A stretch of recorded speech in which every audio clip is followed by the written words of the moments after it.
is the most satisfying conversation I have ever had in my entire life.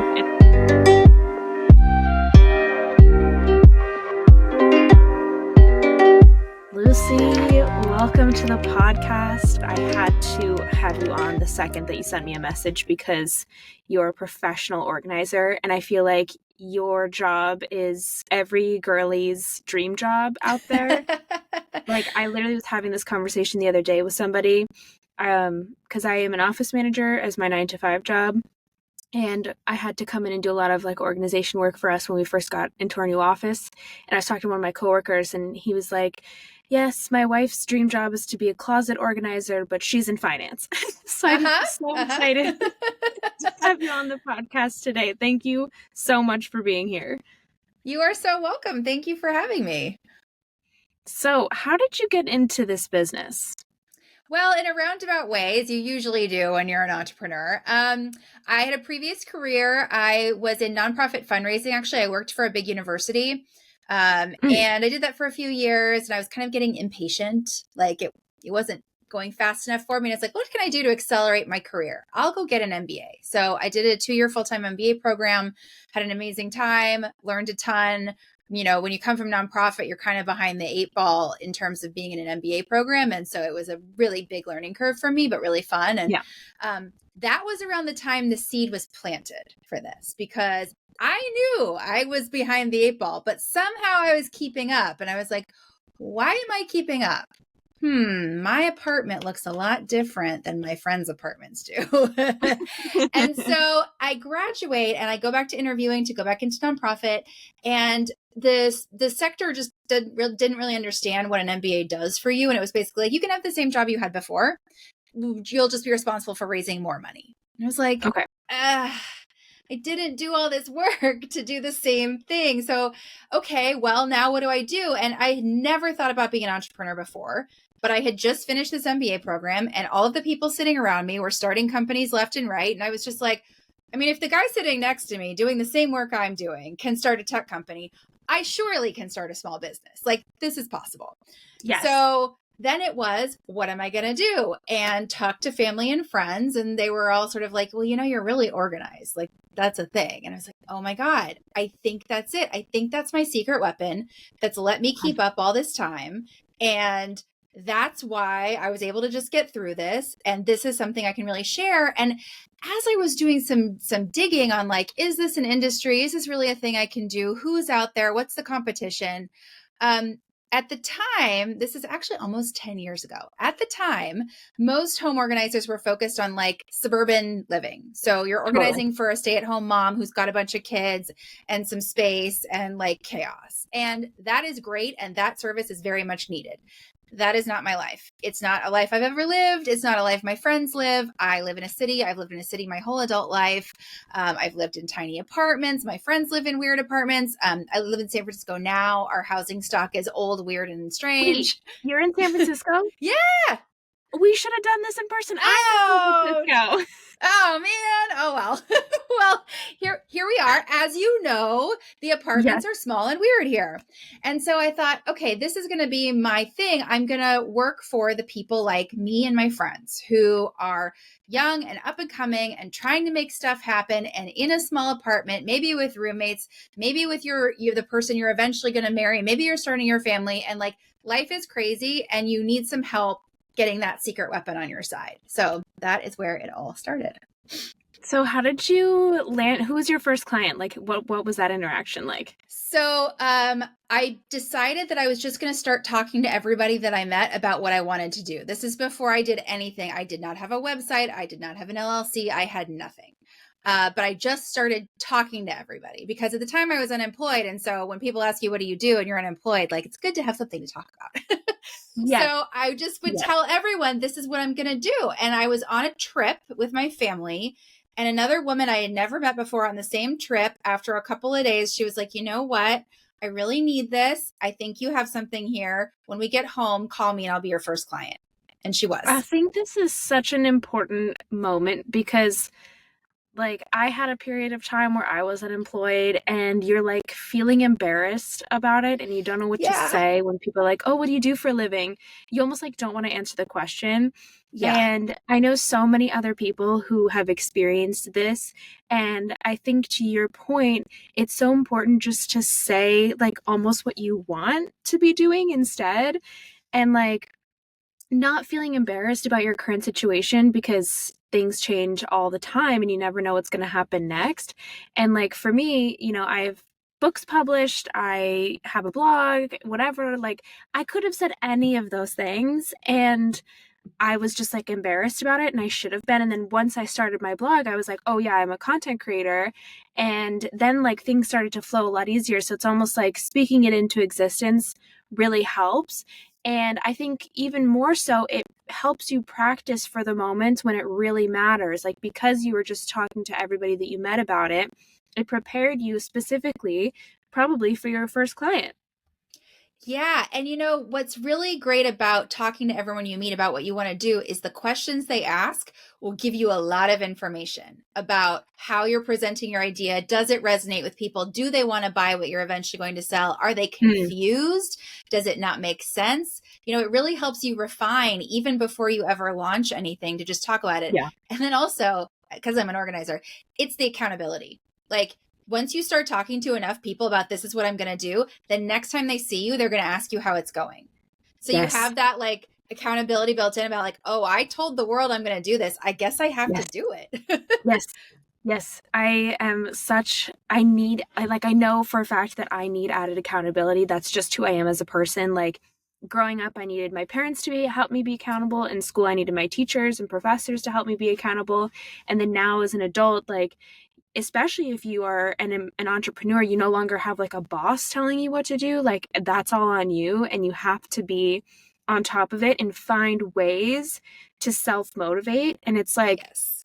similar, I think, to going to the gym. If you really want to start going to the gym, get a gym buddy, find a friend, or like at least just tell somebody that that's your plan. Because even if you're like, if you have a long distance BFF, text her and be like, okay, on Tuesday night, I'm promising myself I'm going to the gym.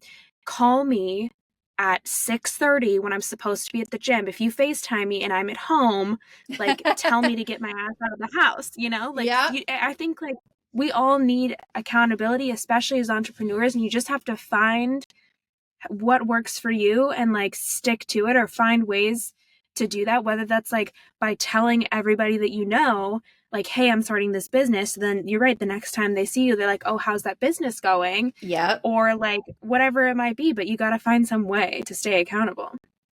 Yeah. And that is one of the biggest challenges for me as well about being an entrepreneur. Like I'm organized, but I also like it's tough to stay motivated and Yes. to work through all the things that you have to do to run a business. So yeah, it was practice from the jump in finding accountability. I relate to that so much because like I like to consider myself a relatively organized girly. And it's still hard with long-term goals like starting a business to keep motivated because it doesn't Mm-hmm. feel like a lot of momentum, especially at the beginning. There's not a lot of movement. And so much of your time is spent being like, am I doing the right thing? Am I doing enough? Is this working? Should I just quit? Like, I don't think that this is working. Nobody wants it. Like, all of these things are piling up, and you just have to keep moving through it. And that doesn't happen unless you find a way to self motivate or like, unless you really are passionate about the idea. I just feel like it's never going to take off. Yeah. Yeah, definitely. So, what were the ways, like, tell me how you stayed organized through this process, like, of building your business? Were you Oh writing everything gosh. down on paper? Did you have like a Um platform that you used? I started with a website. That was the jumping off point for everything. And in order to do that, I had to pay for it, which I meant I needed a bank account and I needed an accounting program because I knew enough about business coming out of an MBA program that I did not want to be like doing the spreadsheet game and trying to like Totally. just hack everything myself. I was like, there's enough software out there on subscription, even 10 years ago now, that I can just put this all together and get it going. So I started with the website. And it was a lot of just like, I'm just going to do this and put the thing up and Maybe it works, maybe it doesn't. And I think something that I always tell people is like, it's a long game, like you mentioned, and you won't know if the thing you're doing works or doesn't work for a while. Like there's a time lag. So you just kind of have to pick what you're going to do and do it. And then maybe in 6 months you revisit and go, is this the right thing? Do I need to switch? Like, for example, I started out and I had a Squarespace website. I still have a Squarespace website, but I had my domain through GoDaddy. And that quickly, over a couple of years, I realized that is too complicated and too expensive. So I switched my domain to Squarespace. But like it took a couple of years and that was not like the top of mind. And if I had spent all the time at the beginning trying to figure out the perfect thing, I wouldn't have even known, it's just like you kind of have to just be like, all right, this is what I'm doing. We're going to go for it. And I will reevaluate in 6 months to a year. So yeah, but I am a process person. I think anyone who's pretty organized sort of feels that way. Like I have to have a roadmap. So I definitely had like lists of things that I would do. And like, first I do this and then I do that. And yeah, but it's a lot of throw stuff at the wall and see what sticks. And I think the thing that I really learned early on, because sometimes being an organized girly goes along with being a perfectionist girly, to not be a perfectionist, because if you spend all your time trying to make it perfect, you're not actually doing any of the things that get your business going. And so to be okay with just like, I'm going to throw up this website and I don't know if it's talking to the people it should talk to and probably it won't get any hits, but at least it's there.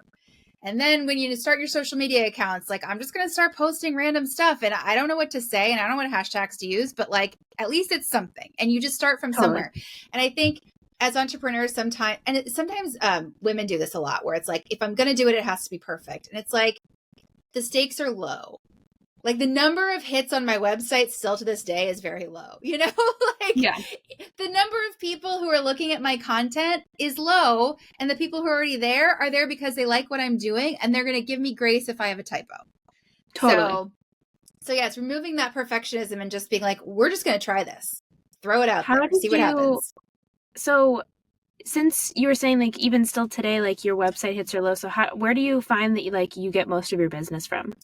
So it's about 60% referrals, 40% Google and other sources. And I'm starting to get people from like social media, my newsletter, that kind of stuff as well. But it's really still a word of mouth kind of business because I'm coming into your home.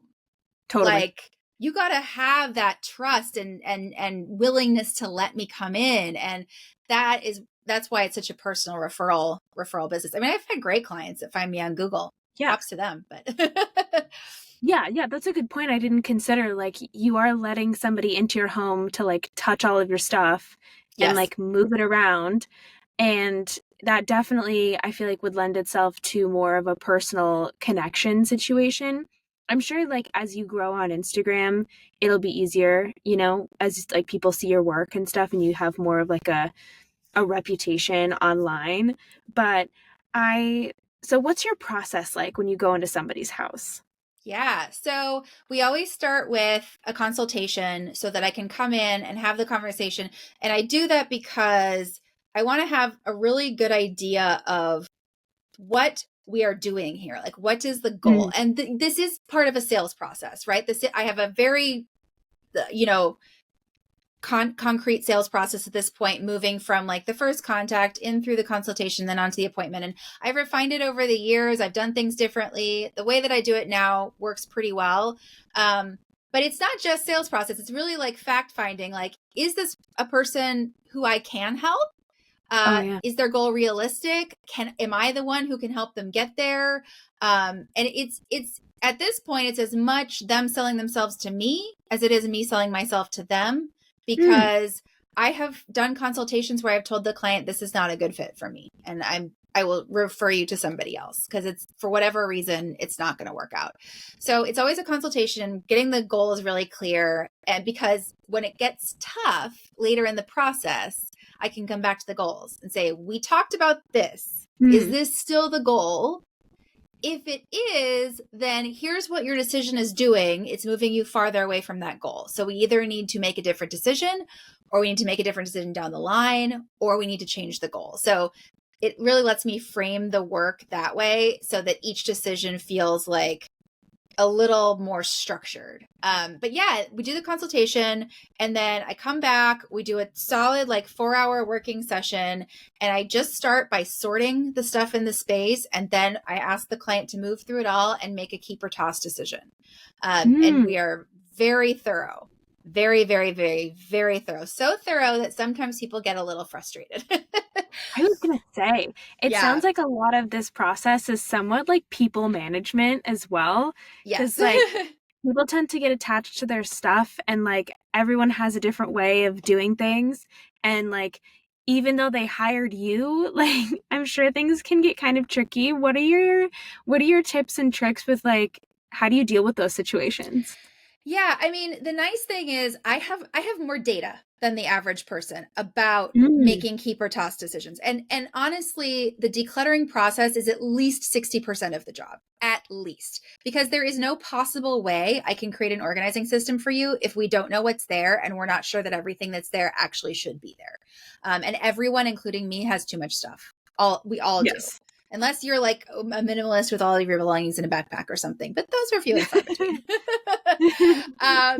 But yeah, so in terms of talking to people, I can draw on all of those experiences before. Like, Mm, okay, I know somebody else who was facing a similar decision to you, and this is what they did, and here's what happened. And it sort of it normalizes it for people. It takes the stakes down. mm, It helps people understand things in a little bit of different light. I do a lot of reframing. So for people, like for example, I do this with people sometimes who are very creative and have a lot of art supplies and they don't want to give anything up because to a creative person, giving up some supplies means giving up a potential project. And that's really yeah. hard. And so a couple ways I can reframe that. I can reframe that as how much time do you have for this kind of project? What other projects are in the queue? Okay, so which project in the queue are you going to replace with this idea? Yeah. And that's something that a lot of times creative people don't think about, but it's real. We only have a limited amount of time. And and once you think of the constraint as being an opportunity rather than pressure, then you can make good decisions like, oh my God, okay, I have this much time. How am I going to fill it with the most exciting projects that I can imagine? Instead of sort of letting yourself believe that the amount of time that you have is infinite and therefore the amount of projects you have to accumulate is infinite. Yes. How did Um, you get good at talking to people? Because I feel like your ability to be in a situation and like think almost strategically about how to get the client to the outcome that you and they want takes a lot of practice. And like I'm sometimes the kind of person where when I'm cornered in a conversation or like I can sense things start to go awry, I like panic and then I'm like not thinking strategically and I've been trying to practice like to calm down in the moment and then like really think and process. So like is this something that you've been practicing for a long time or like how did you get good at this? I mean, it's just practice, and I will say that I'm still working on it, especially actually in an interview context because I get so excited I want to talk, but I have to listen. Like I have to step back, I have to listen, and I have to reflect back that I have listened, right? I have to Mm, reframe to the client, I heard you say this, this makes sense to me. Okay, let's think about this other piece of it that you may not have considered and how does that fit in, as opposed to trying to like get to the point, because I'm a very get to the point kind of girl in my me in too. my life and in any other context I operate that are more like business where like we're just trying to bottom line it and move on. In organizing, you cannot bottom line it and move on unless that's their vibe. um, Mm, so it's really about listening and reflecting back and then going, okay, based on what I heard you say, here's what we should consider.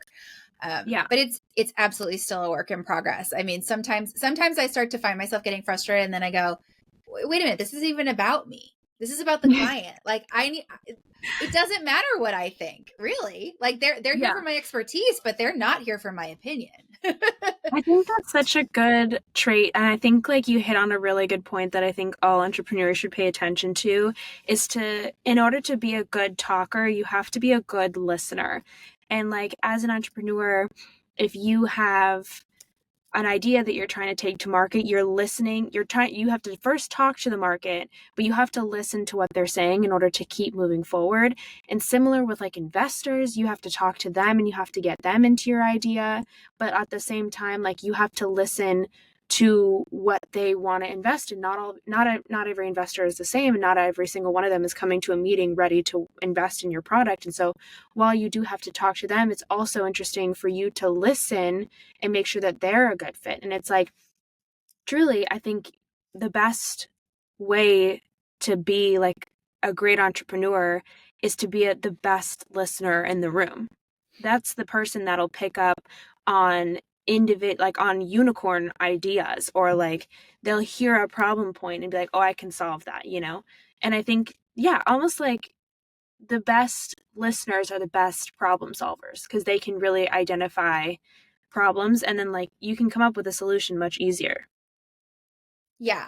Yeah, absolutely. It truly is all about listening and depersonalizing. I mean, a lot of people who say they want to really get into home organizing, they love doing it themselves and they want to project what they want onto the clients, and that does not work. Like, I can't do in a client's home what I would do in my home. It will not work for them. They won't like it. It won't be what they want. So I have really learned that, like, it doesn't matter what I want at the end of the day. If the client is happy, that is what matters. That's what we're getting to. And so there's a lot of times when like someone will want to keep something and I'll be like, you really should have tossed that. You're never going to need it again. But I'm not going to fight them on it, because I laid out for them the situation. You know, this is bringing you a little farther away from your goal. And they're like, okay, I'll make it up over there. And I'm like, great. Like, is it exactly what I would do? No. Does it matter? Also, no. And it's kind of a life skill that I didn't have before that I really appreciate. Just being able to take your ego out of it and not take everything so personally, and just be like, well, that's the decision that you made, and now I will continue on with my job. And it just makes handling any kind of feedback or criticism or even, you know, disagreement with what you do to be a lot easier, because I'm like, well, okay, that's fine. Doesn't change what I'm going to do. Yes. Oh my God. I employ this in my personal life on a regular basis. Like, without that particular skill set, I would be a much less effective human being. I would be like on edge all the time. You would not want to hang out with me because I'm always like, it's like walking on eggshells. You never know when someone like that is going to pop. And I used to be that way. And it wasn't until I started being the same way, where I was like, well, okay, well, here's how this is going to go. Here's how the decision that I'm going to make. I'm going to respect whatever choice you make in this scenario, but like, I'm still going to do what's best for me. And you're like, it's fine. If you want to do something else, that's totally your thing. Like, it doesn't affect me at all. And it's amazing to see that like applied in business, because I haven't been confronted with that yet, but I am sure that I will. And I look forward to that becoming like a part of my routine with work.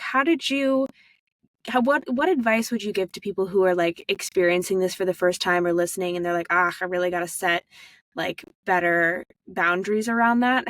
What advice would you give them?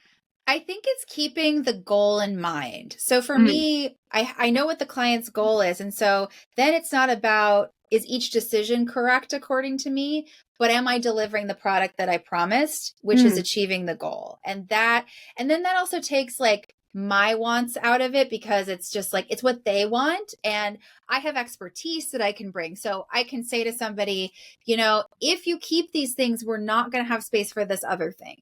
And that's not a question of, I think you should not keep these things, right? Those are two different things. It just takes my ego right out of it. And honestly, if you can do this in a business context, it will be a superpower, because a lot of people are bad at this. Look around the next boardroom you're in. Men are bad at this. They take everything very personally, and they get away with people not thinking that they do, because that is considered to be a female thing.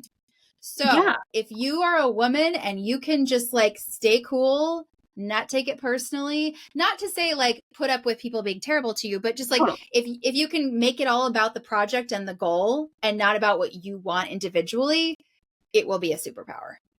Yeah, like disclaimer, you're right. This is not a scenario in which somebody is like being outwardly rude or like not being a good worker. Exactly. It's more about Exactly. in a room full of other egos, how do you most effectively navigate around everybody's opinions to get to the end goal? Like as an office manager, I experience this on a regular basis where like I get so many opinions and it took me like first 2 days to realize that a lot of my job is just filtering opinions and being like, okay, like which ones do we think will actually get us to our end goal of this, and this? And then like you're just fielding that all day long. And yeah, like still people come up to me and be like, oh, like why don't we have this? And I'm just sort of like, well, like our budget only allows for this. And because I know as a team we love all of these things, I think that we should better allocate our funds in this direction. So then that way we're all enjoying these aspects of coming into the office every day, as opposed to me being like, oh, I don't have a choice, or something like Right. that. Or, oh, this person hates me because I'm not giving them what they want. Or Yes. like, oh, I'm bad at my job because I didn't make sure that everybody gets what they want. Yeah. Yes, exactly. So what do you have, like, what are your key first things that you do to get organized in somebody's house aside from like the decluttering situation? Like what are we getting bins? Like what We is are, but not Yes. till the very end. Okay. So the So what happens decluttering, next? I complete the decluttering in a space first. Like we Yes. go through everything, and as that process moves along, I get a read of what the system is going to be, because the way that the client talks about the stuff, the way they make the decisions, and I ask a ton of questions. It's not For just sure. like keep or toss. It's like, okay, you're keeping this. Where do you usually use this, and what else do you use it with, and how often are you using it, what time of year, like all Yes. of this kind of information. And in my head I'm going, okay, I see the infrastructure coming together, and as we move through, I will start to put things in places with other things that start to Ah, become the skeleton of the organizing system. So by the time we finish decluttering, it's almost there, except for the containers and the labels. yes. Like you have a mental roadmap of where things are Yeah, going to go, and then all that's left is to build like the physical infrastructure around it. This exactly. is the most satisfying conversation I have ever had in my entire life, and I Oh am my God. fully living for this. Amazing. So, for example, like, okay, let me give you an example. Yep. Under my sink in my bathroom right now is a hot mess. Okay. I have, as a girl, I'm sure you know, I have like a million hair products. I have Yes. all my makeup and all my skincare all under the sink. And right now I have like two drawers right on top of each other. And then I have two like carousel style Yep. Tupperwares, containers, Little what do we little want to call them? lazy Susan with compartments. Yes, Yeah. yes. And it's fine, but I feel like it's not necessarily working for me. What would you suggest that I do to maybe fix it? Yeah. So if I were working on that kind of project, by the way, I love organizing bathrooms. I know that's weird, but like skincare, makeup, hair care, like I'm into it. And the other organizer on my team, she is absolutely a makeup junkie. So both of us are like, ooh, bathrooms, yay. Yes, Whereas yes, like other organizers are like, ew, gross, bathrooms. Um, yes. but yeah, so what I would do is we'd be pulling everything out from under your sink. We'd be sorting it by category. The first thing I do is check for expiration dates. It Oh, is surprising how quickly makeup and skincare expire. And they won't necessarily, well, that's not true. For medication, it won't necessarily hurt you. It just may not work as well, which like when you're going for the Advil because you really need it, you want it to work. So but with skincare, if it goes off, it can actually give you a reaction. Same with makeup. So it is right. very important to discard expired makeup I'm and literally gonna go home skincare. and check everything. Yeah, and it's hard with makeup and skincare. They try to make it difficult to figure out what the expiration is. Right. But the thing with makeup too is like if it's liquid, if there's any separation, Okay. buy. If it Okay. smells funny, buy. Okay. If powder, like if it's got that like hard pan, you can use some tape and take the hard pan off. But if it's like texture has changed, goodbye. Mhm. Mascara is every 3 to 6 months. I do every 6 because I don't wear makeup every day. Yeah. But if you're a daily mascara wearer, every 3 months, you got to switch that out because eyes are gross. Yeah, Oh my God. yeah, I know. Okay. And this makes you start thinking maybe I should do the drugstore mascara because that's often. Yeah. But yeah, so we would take everything out. We would sort it into categories. We would check for expiration dates. And then you and I would be having a conversation about what you're using on the daily, Mm. because what you're using on the daily needs to be the most accessible. Yes. And people have different perspectives when it comes to makeup and skincare. Some people are like shoppers and like every day it's like, ooh, I like that bottle and I like that color. And then some people are like, this is my routine. I That's me. just do the routine. That's it. And so then I can sort of go, okay, like, here's how much you have for daily. Here's Mm. how much you have for like, not all the time, like the masks and like the weird color of Yes. lipstick you only wear twice a year, whatever. And Literally. then you have the back stock. And a lot of people's trouble with bathrooms is because the current use product gets mixed in with the back stock. And then Yes. it just goes crazy. So I like to really have separate areas for storing back stock. I like this for makeup and skincare. I like this for paper products. I like this for food. Like separating your current stock from your back stock can Yes. really make a difference. And putting the back stock in somewhere that's like not terribly accessible is fine. Because then, you know, before I pull up Amazon or Sephora or whatever, I'm going to go check my back stock and make sure I don't have more. I think that's such a useful tip because like anytime I go grocery shopping, I look in my pantry and my pantry looks full, but it's full of stuff that I like never eat on a regular basis. It's full of like just in case soup, which I don't even know why I have that because it's not like the apocalypse is coming and I'm not going to have anything We to already eat did besides that. That's over. soup. I know. I'm like, why do I have emergency soup? I don't need it. Like, Yeah. if I were to put it in a back stock, it would be so much easier to see exactly what I do need and what I don't need and exactly like what I'm consuming on a regular basis. And then that would allow me to make decisions, be like, oh, well, I'm really never eating X, Y, or Z. I could probably donate that instead and get it out of the house. Yeah. Yeah, it's funny. Like bathrooms and pantries are very similar in terms of strategy. It's sort, get rid of expired stuff, separate current use and back stock, like very, very similar. But yeah, I mean for the skincare and makeup junkies, it can be eye-opening how much back stock you have once you get it organized, for sure. So, how do you stay organized like on a daily basis? Do you have a planner or something that helps you keep track of your daily tasks?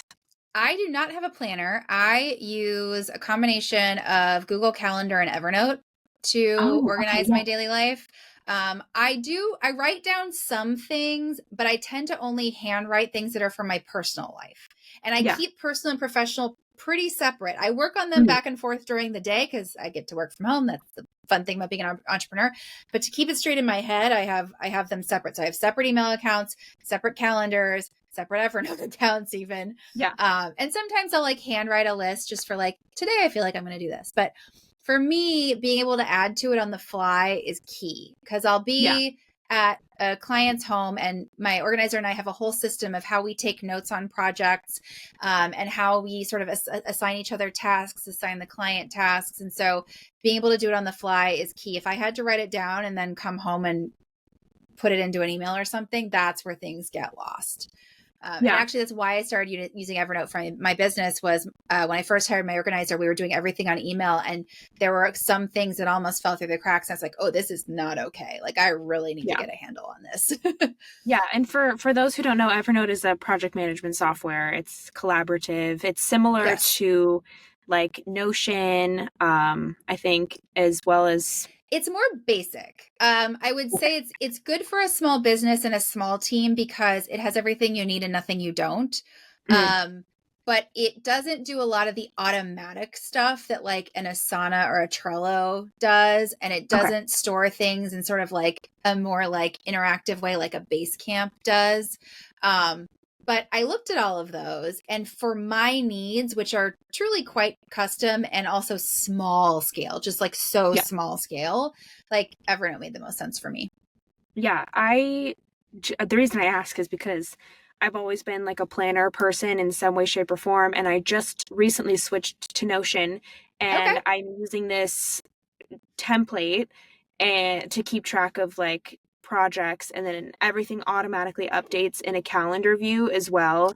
And like it will Amazing. populate in every single day if I go into like my day, like what my schedule looks like, what like projects I have, what outstanding tasks I have, and then I can just click and drag to what I want to do that day, which works so stunningly. Yeah. And it's been such a weird thing because I've always been like a very physical person and I've always had like a physical planner.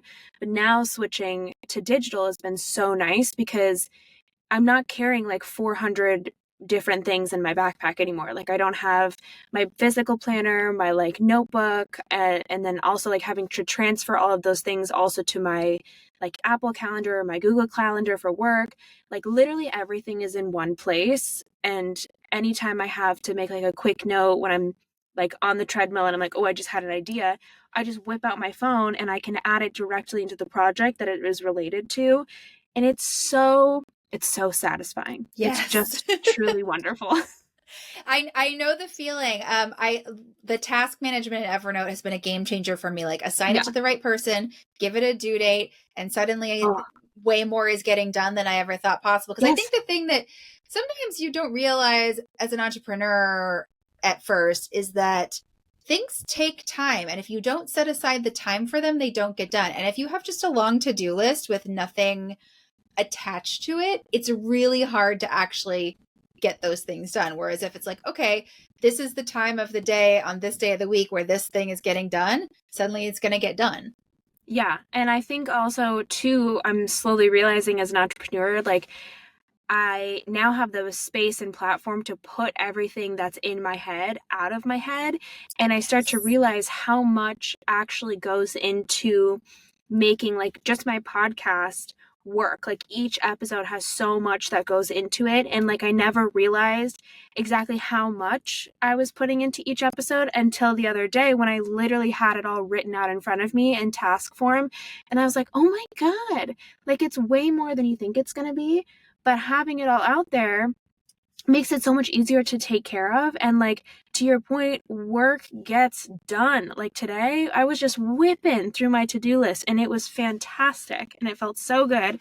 And I am truly hoping that this episode inspires at least one individual to get their shit together and like Yes. use that planner and like get organized. And like I'm literally going to go home and like go through my cabinets and really start to like think through how everything is done. And like I love talking about this kind of stuff because I am just like this. My mom is such like a type A psycho. Everything is labeled in our house. Like literally even our light switches are labeled so we know like what light turns on where. Sometimes you need that. Oh God, it's wonderful. I truly attribute my success in my current role because of my mom and like how she does things and how she taught me to do them. And like when I moved into my apartment in San Francisco here, it is a smaller space. I came from China. I was working abroad and like what we can afford in China with the rent that we pay here, I had a 3-bedroom apartment in Yeah. China. And then moving into a 1-bedroom, like not that I had a ton of stuff, but it did, you do have to think about like storage optimization, particularly in the city. Most apartments don't have closet space like at all. And you have to get Yeah, super no. creative. And like that was one thing that she came in and she was like, all right, here's where this is going. And that's how this is going. And like, so I'm also curious to know, like, have you always been this way? Like, was your mom this way? Or like, have It you always was just been my a super type A? dad. Your It was my dad? dad. Amazing. Yeah. He is really organized. He was always the one that was like making us, make our beds and fold up our towel after our showers and like put away our toys. Like in my house growing up, once you're done playing with a toy, it gets put away. Like even like a Yes. Lego build. He's like, well, we can Yes. admire it for a couple of hours and then you break it down and you put it away. Oh my I know. God. Oh It's my pretty God. hardcore, but that's, you grow up and you're like, well, this is normal. Everybody lives this way. Right. And then you start to grow up and meet people and you're like, oh, that is in fact not normal. but Yeah. I think the thing that you touched on that I do want to come back to really quickly is like Yeah. how much you're holding in your head. Yes. People are trying to hold in their head everything that they need to do. And I Yes. don't know why people think that that is something that they should even try to do. Like, I there's too many things. I mean, and I have clients who are young moms and like trying to keep Oh, track of kids stuff and house stuff and still working a full-time job. Like, wow.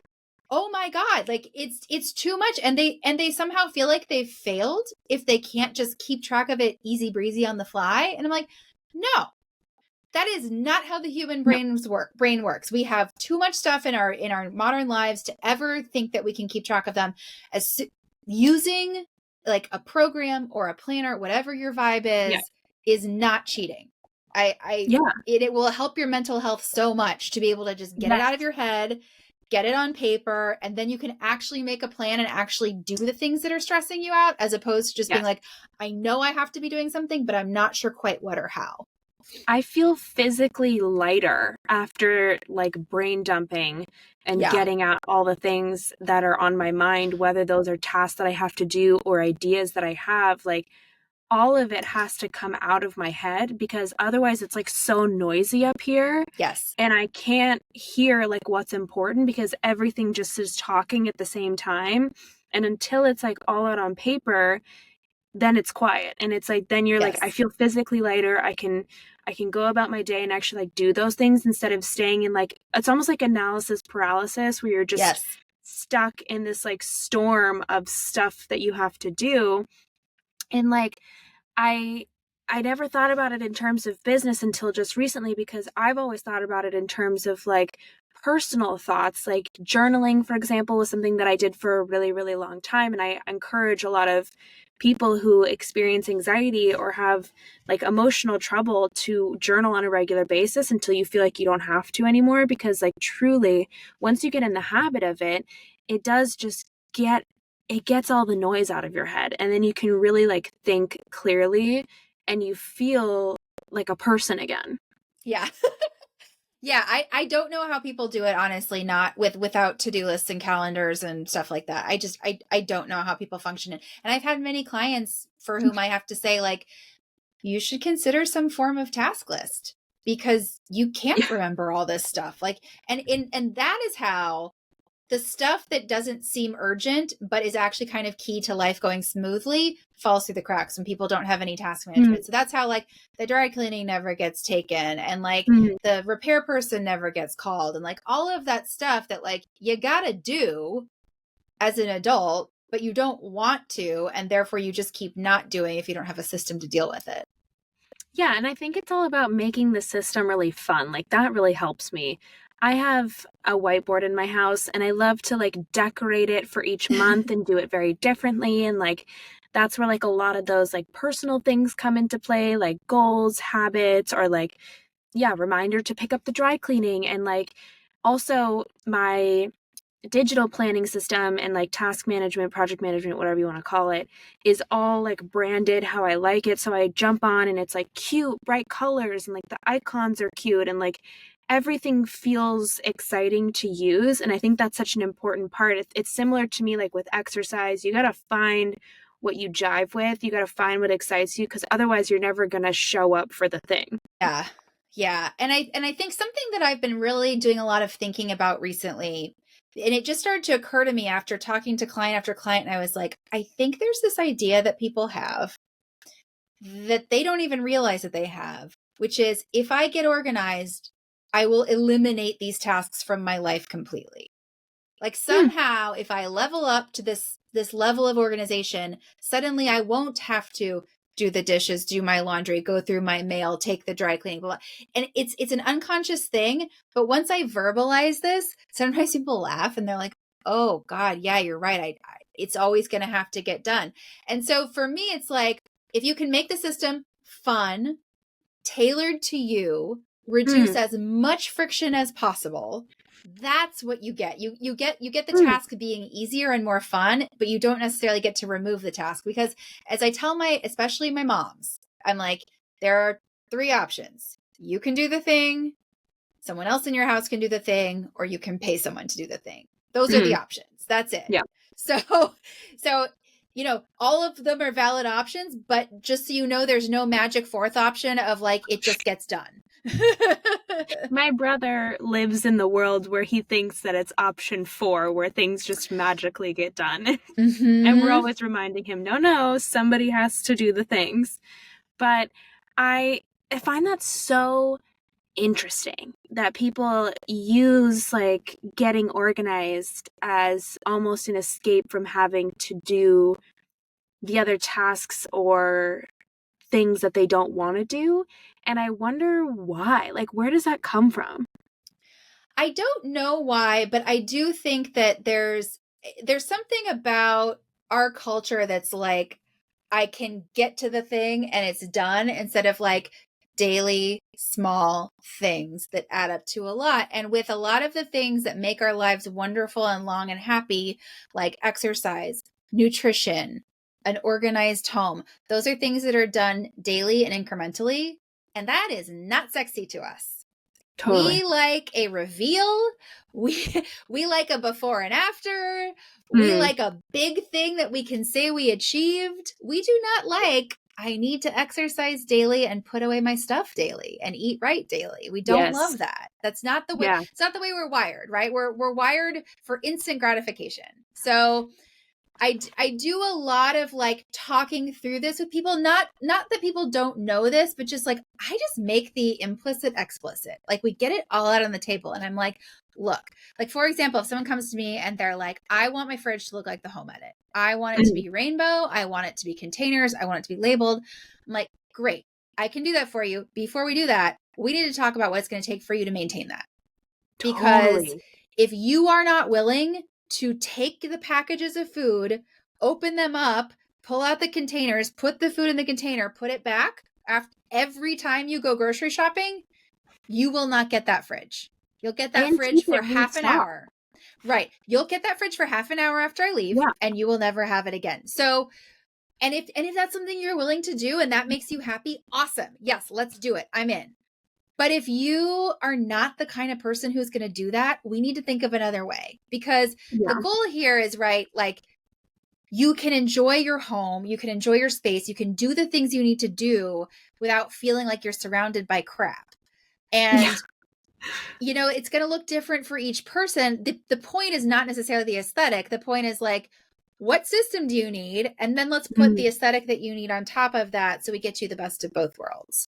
yeah. The aesthetic is just the like little sprinkle on top Exactly. It's the of a frosting. It's the frosting on the beautifully, cake. yeah, of a beautifully curated system that allows you to live an easier and like mentally lighter life. It's not like the reason that we go into it. It might be a lot of people's reason, Yeah. but I think that is again like the instant gratification of seeing it done, but not again being able to maintain it. And like I think this is such a wonderful point. Like, I'm always thinking about the instant gratification because it's so easy for me to go home after this interview and like hang out with my cat and like, feel comfy in my sweatpants, as opposed to like taking just like the 45 minutes it's going to take me to do my workout in Mm-hmm. my office building downstairs and then go home and enjoy my cat. And it's like, it's so hard, and this is almost like coming full circle again for us to say like it's so hard to see like the long-term momentum. It's so similar to building a business where you're like you're not seeing any of the movement until like you get to that point down the line where you can look back and be like, thank God I made the choices for not the instant gratification. Mm-hmm. Yeah, definitely. I mean, and this is a point of pride for me. I really want my clients to not need me again. This is the whole Yes. point. Like they should not be dependent on me. I don't want to be in a position where I'm going to someone's house every month to pick up after them and redo everything. I you know Yes. and I have been successful. The repeat clients that I get are because they're repurposing space. Mm. So like I'll have the client that's like, oh, we just moved in together and can you organize like our kitchen or home office? And then 2 years later, they're like, guess what? We're pregnant. We need a Oh my nursery. And I'm like, hooray. Okay, let's do this. Like it's that kind of thing as opposed to like the system fell apart. We can't use it, but we really liked God. how it looked. Can you just come make it look like that? Like that's not the kind of work that I want to do. That they just need like a housekeeper, not like an organizational Yeah. professional. Yeah, yeah. And you know, it's so much of the work that I do is talking through like what this is going to take for someone to keep it up. And in line with the like decrease the friction rather than eliminate the task, it's Mhm. the same amount of stuff gets used no matter what. Like you eat the same amount of meals, you wear the same amount of clothes, like that's what you do. And so the trade-off is you can either do less of it more often or more of Mhm. it less often. And a lot of people default to more of it less often.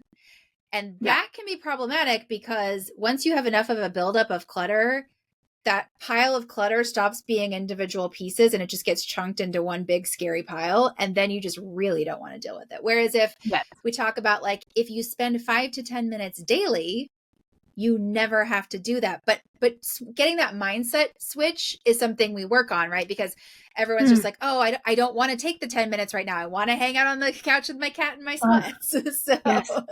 I love how much of this conversation is applicable to your like internal system. Like whatever system you've got working in your mind and your soul, like so many of these takeaways that you're giving should be applied to your emotional state. Like in the same way as like if you have an issue in your life that you don't want to deal with, it starts as a very small issue, but if you don't deal with it, it eventually mm-hmm. becomes a big scary pile that you super don't want to look at, and then like Yep.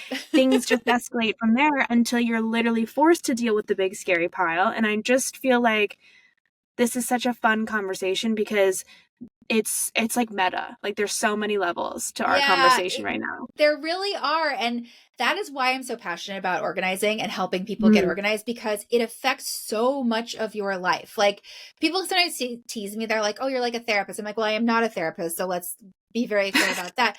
But there's something about the process of getting your space in order that sort of realigns how you think and interact with the Mm. world. And it can be the beginning of a lot of other good things. Oh my God, I love Um, that. sometimes people are like, oh, I'll get organized when I have time. And I'm kind of like, but if you get organized, then you'll have time. Like, Yes. you know, like it's when you Yes. commit to do these things, whether it's getting organized, whether it's getting healthy, like anything like that, when you commit Yes. to do those things, they have a huge impact on the rest of your life. And there's like a lot of not waiting. I think a lot of Mm. people have the tendency to be like, oh, well, when this happens, I'll take care of that. Like, oh, they're like, oh, well, my lease is up in a year, so I'll just wait and I'll just like get rid of everything before then and it's fine. But it's like, if you were to just take the time now, you would see so much more benefit than you would with waiting until it's like the last second, which typically I'm sure induces stress in some way, shape, or form. Yeah, my big thing, I think, like there's so many things that doing this work has taught me. Like it's been way better for me than it's been for my clients. Honestly, I've learned so much, but the big thing that I've realized is like being present is the hardest thing to do and it's the Mm. biggest thing you can do to make life better. And for me, it's helping people be present in their space. So I hear a lot of Mm. like, oh, I will organize when I buy my house, when I buy my first house or Mm. when I buy my first condo, or I will organize when I move in with my significant other. And it's like, you don't know how long that's going to be necessarily. It could be 6 months, it could be 5 years. And then you've spent 5 solid years of like some of the most active years of your life waiting. Yeah. Like, that's to me, that is kind of tragic. Like, what a Yes. waste of your potential, of your time. Like, there's nothing that's more obvious to me than that we have such limited time. It is the only non-renewable resource. Like anything you can do to make the best, not like to maximize or optimize, I'm not like that worried about that, but to make the best of your time, to Yeah. know that like the time that you have is being spent in a way that feels aligned with you and it's not spent stressing or waiting. Yes. When anybody ever tells me, like, if I'm asking, like, oh, what's your passion? Or just that I'm asking about anything from anyone, and they're always like, they bring up this concept of, like, oh, well, when this happens, I will do X, Y, or Z. My Yeah. mind is immediately like, we are not only in different places in life, but like, we are fundamentally thinking differently. Because Mm-hmm. to your point, I'm like, that you're blocked, like you're in some way, shape, or form, you have some limiting beliefs that you need to address in order to work through and move past. And like there is so much waiting for you on the other side. All you have to do is take that first step. Yes. There's so much that you can't even imagine, and if you're not available for the opportunity, Mm. it won't come. You know, like This if is it's the like, okay, key that yeah. I'm gonna do this when I buy a house, like maybe if you did this, then buying a house would be closer, or maybe it would be a house in a different city, or maybe it would be a cool like condo or like tiny house or something. You never know what's going to happen, and trying Mm-hmm. to predict it can just really slow you down in Yeah. ways that you don't even realize. This is the key that I try consistently to express to people, is that things are almost always better than you can imagine, and to try to define what you want out of a future experience so strictly really just takes out the possibilities of things being better than you could have ever imagined. And everyone's best case scenario is for things to be better than they could have imagined. And so if you start thinking about life as like, okay, for example, somebody who wants to become an entrepreneur but has been afraid to take the leap because of whatever reason, it's like, if you simply make the first step and you're not saying like, okay, I want to be an entrepreneur, which means that I'm starting this business, which I think means being a tech startup, like I want to be an entrepreneur that does X, Y, or Z, that is already like limiting your thought process. Like for Mm-hmm. you, right? Like you went and got an MBA and you never would have thought that you would be a professional organizer, but Never. because you just took it one step at a time and you followed like what brought you joy and where your strengths were, that's how you ended up here, which is, I assume, better than you could have imagined. Oh my God, it's amazing. I mean, I remember being in my MBA program, and like the whole point of being in an MBA program is to get a job, right? And so they were just telling us Mm-hmm. all you have to be doing is networking, just network, network, network. And I found it horribly awkward because I was like, I'm standing in this room with my stupid little name tag on, trying to sell people on the idea of hiring me. And I didn't even know what I wanted to be hired to do necessarily. And most Yes. of the people I was networking with were not a nonprofit, which is what I was trying to do. So I found it very difficult. The Mm. second I came up with the idea of this business and started talking about it, I can network up a storm. I can talk to Yeah. anyone. I'm just like, let me tell you about this thing that I am so passionate about, and I think it's going to change your life. It's natural. And it's natural and it feels right, and then that just opens everything up. Yes. So yeah, if you find it hard to do certain things because it's like, well, I'm going in this progression that I think I'm supposed to do, and it's feeling really hard, maybe that's not the direction you're supposed to be going. Maybe there's another way. That's another key word that you highlighted that I think a lot of people use is like what you're supposed to be doing, which is often not what you're meant to be doing. And there's a Yeah. reason why it feels weird. I had a very similar path where I was always trying to do what I thought I was supposed to be doing. And I did those things so well. I was like playing the game until it just wasn't working anymore. And like, I'm such a stubborn person that I tried to push through it, but I'm like, I had to eventually stop. And it's why I ended up taking a year off from my jobs, is between jobs, is because like, it just wasn't coming. Like there were no opportunities coming to me. And then it wasn't until I had my idea for my blog and I got really excited about it and I was consistently working on it, that my current opportunity presented itself. And I'm like now so like crystal clear about where I'm going and what's happening in front of me. And it's truly like every opportunity around me has been just flooding through because of that. And it's so crazy to think about because I know so many people live on the other side of it where they're like trudging through what they're supposed to be doing because it's what they thought they were supposed to be doing, when it's like truly the simplest path is to get off of that one and start to follow the one that seems scary but is infinitely easier and Yeah. typically like more bountiful and plentiful. Yeah. Yeah. And to be open to possibilities that are outside what you always envisioned for yourself. I mean, Yes. I'm a little older than you. I am in my early 40s, and I will tell you, I still feel so young and I have so much time. And I think a lot of what people feel about what I'm supposed to do is because it's like, I am going to run out of time. I am going to run out of time to get the job, meet the person, have the kids, buy the house. I'm going to run out of time. So I got to do it. And I'm like, okay, the kids thing is pretty much a closed deal for me, but, but everything else I could still do, you know, like there are certainly realities, but you know, you have more time than you think. Like we have so little time, but we have more time than we think. And not setting those arbitrary deadlines can really open up some more possibilities of like, you know, maybe I'm going on a left turn here and I don't know where it's going to take me, but it feels like a good idea. Like whenever I get a connection to somebody where they're like, you should talk to this person. I think you have a lot in common. I always say yes. If like the person who's referring me, I trust them because it can lead you down so many cool paths. Like this just happened to me recently. I'm going to be joining a nonprofit board because a friend of mine talked to a woman on an airplane and was like, I think you should meet this person. Oh my God. And if you're so focused on like, my next goal is that I will, in my case, my next goal is I will hire another organizer and they will be employed full time. And I'm like laser focused on that. And then I'm not open to all these other things that could be in my life. Like there has to be a balance, you know, like you have to be a little open. Yeah, totally. And time is funny, you know, like I have had months in my life that feel like years, or years in my life that feel like months. And it's like time seems constraining, but really there's so much that can happen in a short period of time that it's like, it kind of just depends on how you count those moments. Like whether you were like, yep, that was 2 months of my life that I had 5 years worth of accomplishments in, and you can, you know, take with that what you will, or you can live in the opposite mindset, which is that of like the opposite of abundance, where you're like, I have none of it. Yeah.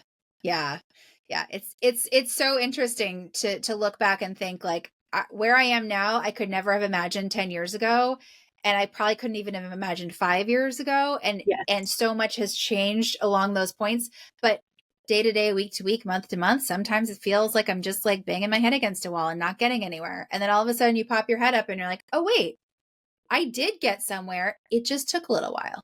Yeah. And it's just about patience and like enjoying the ride. For sure. Well, I think that's a perfect place for us to close. Lucy, this has been such a wonderful conversation. I have enjoyed myself immensely, and I would love for you to tell the people where they can find you. Absolutely. Thank you so much. I also had such a great time having this conversation with you. Thank you so much. So the best place to find me is my website and social media. Website is lmwedits.com and at lmwedits on all the socials. I am most active on Instagram and Threads and also a little bit on YouTube. I'm going to tell everybody I know about you, especially my friends in San Francisco, because I personally may need your services at some point. And my sister-in-law is bringing about our my first niece and, you know, their second child. So I know she will need some assistance potentially. So I'm gonna point you in that direction. Awesome. Well, thank you so much again. I really appreciate it. Thank you.